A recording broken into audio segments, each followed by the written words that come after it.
بسم اللہ الرحمن الرحیم نحمده ونصلي ونسلم على رسوله الكريم اما بعد فقد قال رسول اللہ صلی اللہ علیہ وسلم لا عدوى ولا طیرہ او كما قال علیہ الصلوۃ والسلام۔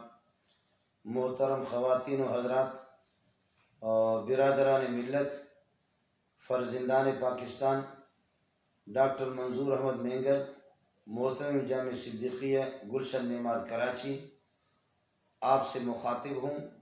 آپ کے علم میں ہے کہ اس وقت پوری دنیا کورونا وائرس کے گھیرے میں ہے اور پوری دنیا خوف زدہ ہے۔ ایسے موقع پر شرعی ہدایت ہمارے لیے کیا ہے اور شرعاً ہمیں کیا کرنا چاہیے؟ ایسے موقع پر رسول پاک صلی اللہ علیہ وسلم کی خصوصی ہدایت یہی ہے کہ اللہ تعالیٰ کی طرف ہمیں رجوع کرنا ہے، اور یہ تو طے شدہ ہے بحیثیت مسلمان۔ آپ نے یہ بھی فرمایا کہ کسی کی بیماری کسی کی طرف بڑھتی نہیں ہے، اس کو لگتی نہیں ہے، فی نفس ہی بیماریاں نہیں لگتی ہیں، لیکن بعض بیماریاں اس قسم کی، بعض اسباب اس قسم کے کہ ان اسباب کے اندر اللہ نے تاثیر رکھی ہے، وہ اپنا اثر ظاہر کر کے دکھا دیتے ہیں۔ اس وجہ سے آپ نے ایک موقع پر بعض بیماریوں کے بارے میں، جیسے کہ جذام کے بارے میں فرمایا، فر من المجذوم فرارک من الاسد، جذام کی بیماری جس کو لگی ہو اس سے اس طرح بھاگو جیسے کہ چیتے سے بھاگنا ہے۔ یہ کرونا وائرس بھی اسی قسم کی بیماری ہے۔ ایسے موقع پر خاص طور پر یہ کہ کمزور ایمان جن کا ہو، ہمیں اس میں اجتناب کرنا چاہیے۔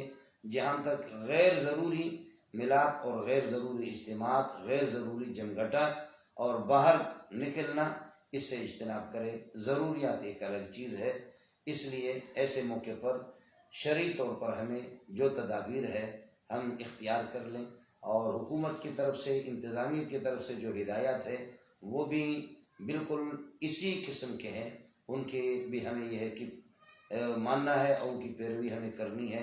صفائی کا خصوصی طور پر اہتمام کرے، ذکر و اذکار تلاوت کرنی، اور غیر ضروری طور پر اجتماعات اور باہر سے نکلنا، اس طرح یہ ہے کہ غیر ضروری ملاپ سے اجتناب کرے۔ اللہ تعالیٰ امت مسلمہ کی حالت زار پر رحم فرمائے، یہی میرا پیغام ہے، یہی میری اپیل ہے۔ انتظامیہ کی کوششوں کو بھی اللہ بالبارگاہ قبول فرمائے۔ وآخر دعوانا الحمدللہ رب العالمین۔